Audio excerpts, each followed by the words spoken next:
ধারে ঘাটে যাচ্ছ না, এখন দেওয়ালের সিজন, কাজ কাম করতে, কি ব্যাপার? কি দারুণ যা অবস্থা, দেশের অবস্থা খুব খারাপ হয়ে গেছে। কেন সবাই কাজের দিকে যাচ্ছে?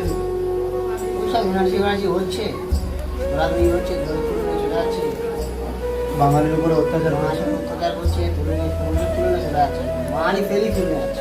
কিন্তু বাংলা ভাষা শুনে আর বলি বাইরে বাইরের পরিস্থিতি কেমন হবে? বাইরের পরিস্থিতি বলতে ওই বাঙালির উপরে যে অত্যাচারটা হচ্ছে ওর জন্য তো চলে আসা। সে এমন ভাবে তারা অত্যাচার করছে, মানে পশ্চিমবাংলা আছে বলে ইন্ডিয়ার ভেতর ওরা জানে না।